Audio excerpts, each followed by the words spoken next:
السلام عليكم ورحمة الله وبركاته. طلاب الصف الثاني الثانوي، أهلا بكم وأهلا بكم في الجزء الثاني من الليسن 2 اللي هو الويف. الجزء الأولاني يا باشا اتكلمنا في تعرفنا يعني إيه ويف، وتعرفنا يعني إيه ميكانيكال ويف، وخدنا ترانسفيرس ويف. النهارده إن شاء الله هنكمل اللونجيتودينال ويف. الفيديو القادم هتلاقي اللي فات هتلاقيه موجود تحت في الديسكربشن أو في الأي هنا وهنا، وهتلاقي كمان الدرس الأولاني مشروع على فيديو واحد، هتلاقيه برضو تحت في الديسكربشن او في اللاي هنا وهنا. لو ما اتفرجتش عليهم ارجع اتفرج عليهم. ما تنساش اللايك الجميل، ما تنساش لو عندك اي سؤال اكتبه في الكومنتس. لو مش مشترك شارك معانا، ويلا بينا نخش في اللونجيتودينال ويف. يلا بينا.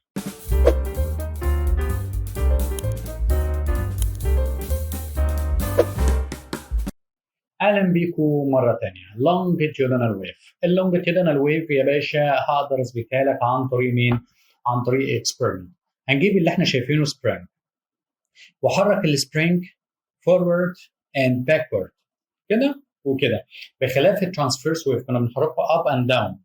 ترانسفيرس ويف اب اند داون، البارتكلز بتتحرك اب اند داون، انما اللونجيتودينال فورورد اند باكورد. تمام. الويف ده كده الدايركشن بتاع مين يا باشا؟ ده كده الدايركشن بتاع الويف. تمام. طب البارتكلز، بص نلاحظ وانت بتحرك كده في اماكن بتبقى قريبه من بعض، وفي اماكن دي كده قريبه من بعض، فالبارتكلز بيبقوا قريبين قوي قوي قوي من بعض. وفي اماكن بيبداوا يبعدوا، في اماكن بتبداوا تقرب، واماكن بتبعد. جميل. ايه اللي حصل؟ ان البارتكلز يا باشا اتحرك في الاتجاه ده فورورد، بعد كده رجع تاني، والبارتكلز خبط في البارتكلز اللي جنبيه، حركوا فورورد، بعد كده رجع تاني، فخبط كده اهو. يبقى احنا عندي ادي البارتكلز يا باشا. البارتكلز بتتحرك ازاي؟ فورورد باكورد، فورورد باكورد، فورورد اند باكورد. وده كده الدايركشن بتاع مين؟ الويف. وده كده الدايركشن بتاع مين؟ بتاع البارتكلز. تمام كده يا باشا؟ يبقى هنا البارتكلز vibrate in the same direction of wave. يبقى البارتكلز بتتحرك في نفس الدايركشن بتاع مين؟ الويف، اللي هو forward and backward. فلما نيجي نعرف اللونجيتيودنال ويف، خلي بالك it is a wave in which the median particles vibrate about their equilibrium position. خلي بالك من ايه؟ along to the direction of wave propagation، او ممكن نقول in the same direction، in the same direction، في نفس الاتجاه بتاع مين؟ بتاع اتجاه الويف. خلي بالك، خلي بالك، لان الفرق ده، الكلمه دي هي الفرق بين اللونجيتودينال والترانسفيرس. اللونجيتودينال ده in the same direction، الترانسفيرس perpendicular. تاني، يبقى بنقول longitudinal wave it is a wave in which the medium particles vibrate about their equilibrium position along to the direction of wave propagation، او ممكن نقول the same direction. في اماكن لقيناهم البارتكلز قريبين من بعض، في اماكن البارتكلز بعاد عن بعض، واماكن البارتكلز قريبين، واماكن البارتكلز بعاد. الاماكن اللي البارتكلز قريبين من بعض ده بنسميهم compression. اسمهم يا باشا؟ اسمهم compression. والاماكن اللي البارتكلز بعاد عن بعض ده بنسميها rarefaction. اسمها يا باشا؟ اسمها rarefaction. عشان كده longitudinal wave consists of compressions and rarefaction، بخلاف مين؟ الترانسفيرس ده consist of crests and troughs، انما هنا compressions and rarefaction. تعال نتعرف يعني ايه compression ويعني ايه rarefaction. بس قبل ما نروح تعال نعيد تاني على الحته دي. longitudinal wave it is a wave in which the medium particles vibrate about their equilibrium position، حوالين اتزانها، هي بتعمل كده بس، انما في transverse كانت بتعمل كده. يبقى transverse wave كده، اللونجيتودينال كده. تمام. along او the same direction to the same direction to the direction of wave propagation. تعالوا نروح بقى يعني ايه compressions ويعني ايه rarefaction. ادي الكompressions، بص يا باشا البارتكلز مالهم قريبين من بعض ازاي؟ ده كده اسمها compression.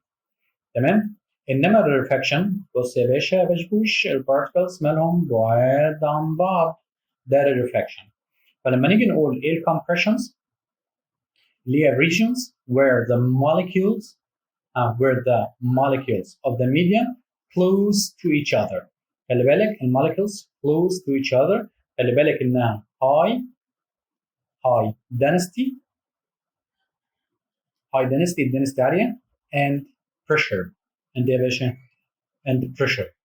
فلما نيجي نقول الكمبريشن تاني انه the region where the molecules كلمة region يعني area the molecules of the medium close to each other and it has high pressure and density عندها high pressure and density. ده بالنسبة لمين؟ للكمبريشن.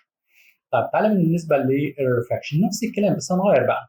It is the regions where the molecules of the medium particles خلي بالك هنا ايه far هنا ايه close to each other. هنا high density هنا تبقى low density and pressure and يا باشا pressure. تمام كده؟ يبقى high density and pressure. تاني يبقى compressions regions where the molecules of the medium close to each other and high pressure and density. Rarefactions اللي هي regions where the molecules هنا molecules of the medium far from each other and it has low density and low pressure. ده كده بالنسبة للcompression وبالنسبة لمين؟ rarefaction. طب عندنا الويف لينث اتعرفنا عليه اللي هو اللامدا في الترانسفيرس ويف ان قلنا distance between two crests or troughs او two points which have the same phase بين two points اللي هم نفس الفيس. تمام هنا بالنسبه لللونجيتودينال ويف قال لي والله انا باقي من السنتر بتاع الكمبريشن للسنتر بتاع الكمبريشن اللي بعده او السنتر بتاع الريفاكشن للسنتر بتاع الريفاكشن اللي بعده. يعني ده كده اسمها ويف لينث او ممكن ده كده اسمها ويف لينث او ممكن من البدايه للبدايه او ممكن من النهايه للنهايه. المهم ان هم يبقوا two points which have the same phase. بس لما نيجي نقول الديفينيشن بنلتزم بالديفينيشن اللي هو distance between the center of two successive compressions or rarefaction. يبقى هو المسافه من مركز two successive compressions or ايه يا باشا؟ rarefaction. وخلي بالك ان الويف لينث برضه equal to total distance over a number of waves. number of ايه؟ waves. يعني لو جاب لي بقى distance كبيره وجاب لي number of wave يبقى الويف لينث total distance over a number of wave. ده كده بالنسبه لمين يا باشا؟ بالنسبه لللونجيتيودنال ويف. يبقى اللونجيتيودنال ويف قلنا it is a wave in which the medium particles vibrate perpendicular to the in the same direction to the direction of wave propagation. قلنا consist of compressions and rarefactions. قلنا compressions اللي هي area in which where the molecules of the medium close to each other and it has high density and pressure.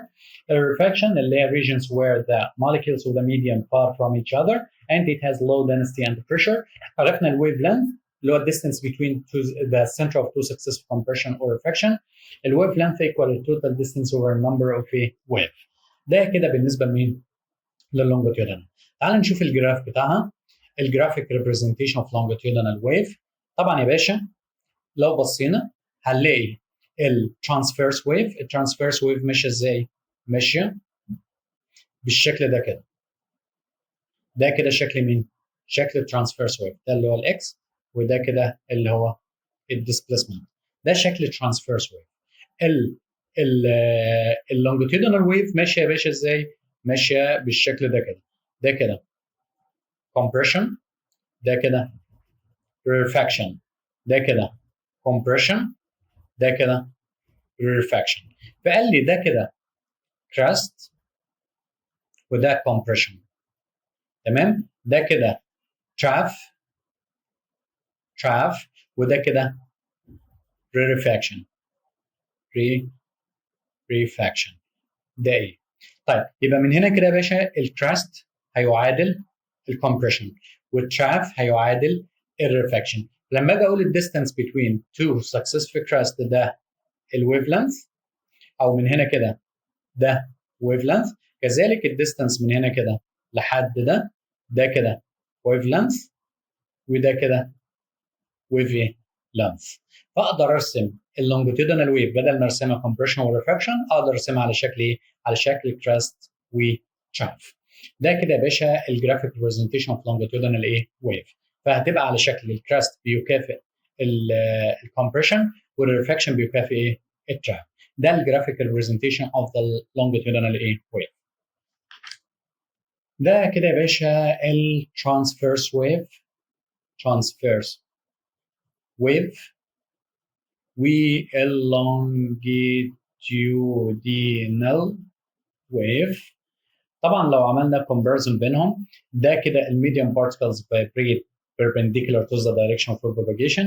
هنا medium particles vibrate in the same direction. هنا consist of crust and trough. هنا consist of compression and rarefaction. هنا الويف length اللي هو distance between two successive crusts or troughs. هنا الويف length distance between two successive compressions or rarefaction. هنا في الاثنين الويف length اللي هو equal total distance over number of waves. الترانسفيرس ويف طبعا احنا بنتكلم في الميكانيكال ويف. فالترانسفيرس ميكانيكال ويف زي الووتر ويف ده كده يا باشا ووتر ويف. وهنا اللونجيتيودنال ميكانيكال ويف زي الساوند ويف. ساوند يا باشا ساوند ويف. يبقى احنا كده خلصنا مين؟ خلصنا الميكانيكال ويف. تعال نشوف بقى الالكترومagnetic ويف. الالكترومagnetic ويف ده يا باشا قال الالكترومagnetic ويف ده هي عباره عن ويف originated from vibration of electric field and magnetic field. يعني ده كده الدايركشن بتاع الويف. ده كده الويف هي عباره عن ايه؟ عباره عن ميكانيكال ويف تمام كده والكترومagnetic ايه؟ ويف. ده كده الكترومagnetic ايه؟ ويف. يعني ده كده هنقول واحد electric wave والتاني ده المagnetic wave. magnetic ايه؟ wave. تاني يبقى هي الالكترومagnetic wave قال لي originated from vibration of electric field and magnetic field او electric and magnetic fields were both perpendicular to each other and to the direction of wave propagation. خلي بالك ان الاثنين perpendicular to each other و perpendicular to the direction of wave propagation. وعشان كده الالكترومagnetic wave ما عندناش الا transverse wave بس. transverse wave بس يا باشا. طب لو قال لك ليه الالكترومagnetic هي transverse wave؟ هقول له because it consists or originate from electric and magnetic field where both are perpendicular to each other and to the direction of wave propagation. ده كده الالكترومagnetic wave. طيب تعال نشوف اكزامبل زي اللايت راي، اللايت ويف، الاكس راي، الجاما راي، الانفراريد، الالترا فايلوت، الميكروويف، الراديو ويف. كل ده يا باشا اكزامبل على مين؟ على الالكترومagnetic ايه؟ ويف. فطبعا هم they don't need medium to transfer through. هم consist of electric field and magnetic field. هم transverse wave لانهم transfer perpendicular to the direction of wave and perpendicular to each other. التايبس ما عندناش اللي هو ترانسفيرس ويف بس لان الالكتريك فيلد والمagnetic فيلد vibrate او transfer perpendicular to each other and perpendicular to the direction of wave. هم كده كده perpendicular. فهم consist of crusts و consist of troughs. وعشان كده ما فيش ايه؟ ما فيش ميكانيكال ايه؟ ويف. ما فيش منهم ما فيش منهم longitudinal wave. تمام كده يا باشا. طيب تعال نشوف بقى الويف سبيد. طبعا الويف سبيد السبيد اصلا اللي هو الديستانس بير تايم او الديستانس in 1 second. فلما اجي اتكلم على الويف سبيد هقول it is the distance traveled by the wave in 1 second. تاني it is the distance traveled by the wave in 1 second and the direction of propagation. يعني لو انا عندي ويف اهو ده كده الديسبليسمنت اها وادي كده الويف ماشيه بالشكل ده كده. ده كده 1 ويف يا باشا. فلو انا خدت الديستانس من هنا كده لحد هنا الديستانس ده هسميها اكس. ما هو الاكس ده عباره عن مين؟ ويف لينث. طب والتايم من هنا كده لحد هنا كده اللي هو تي. ما التايم ده عباره عن ايه؟ عباره عن البريدكت تايم.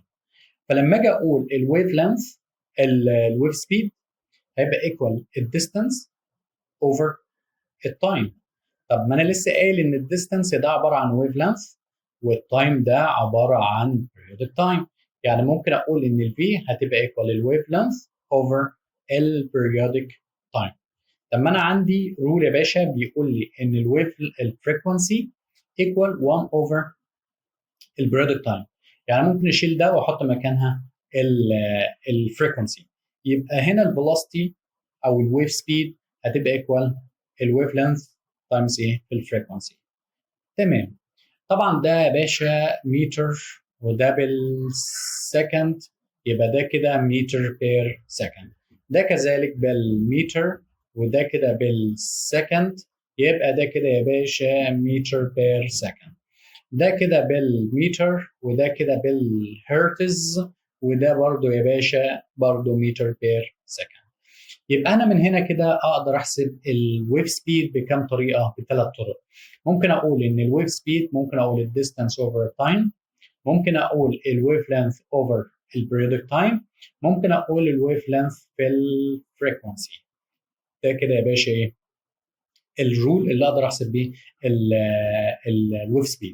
وخلي بالك ان الفريكونسي ده اللي هو مين؟ الفريكونسي احنا عارفين ان الفريكونسي اللي هو النمبر اوف ويفز اوفر التوتال تايم. ده كده الرول بتاع مين؟ الويف لينث. والرول بتاع البريدكت تايم اللي هو مين يا باشا؟ التوتال تايم اوفر النمبر اوف ويفز. وطبعا عملنا ريليشن بينهم ده في الدرس الاولاني لو انت ما اتفرجتش عليه، ان الويف لينث الفريكونسي ايكوال 1 اوفر البريودك تايم، او ممكن اقول البريودك تايم ايكوال 1 اوفر الفريكونسي. تمام كده يا باشا؟ يبقى ده كده الرولز اللي اقدر احسب بيها مين؟ الويف سبيد. وطبعا بالمره بقى ان الويف لينث طبعا التوتال ديستانس اوفر النمبر اوف ويف. ده كده الرولز اللي انا محتاجها عشان اقدر احسب بقى الويف سبيد، او احسب الفريكونسي، او احسب البريودك تايم، او احسب النمبر اوف ويفز، او احسب الويف ايه؟ لا. ده كده يا باشا الويف ايه؟ سبيد. طيب عندي ملحوظتين مهمين جدا جدا جدا، وده عليهم شغل جامد قوي. لو انا عندي two waves of the same types propagate in the same medium. تعالى مثلا انا عندي بوي، عندي ولد. الولد ده اهو بيتكلم، وهو بيتكلم فطبعا طالع منه ساوند ويف. الساوند ويف ماشيه ازاي؟ ماشيه بالشكل ده كده. وعندي بنت بنوته اها، ده كده عشان نميزهم، طالع منها برضو بتتكلم فطالع منها ساوند ويف ماشيه بالشكل ده كده. هم هنا the same types of wave. ليه؟ لان ده ميكانيكال longitudinal wave وده ميكانيكال longitudinal wave، يبقى هم the same type والاثنين ماشيين في الاير. فبما ان الاثنين ماشيين في الاير وهم the same type، يبقى ال V1 equal V2، يبقوا الاثنين لهم نفس السبيد. واحنا عارفين يا باشا ان ال V equal الويف لينث في الفريكونسي. تمام كده؟ يبقى اشيل V1 واحط مكانها لامدا 1 فريكونسي 1، واشيل V2 واحط مكانها ويف لينث 2 في الفريكونسي 2.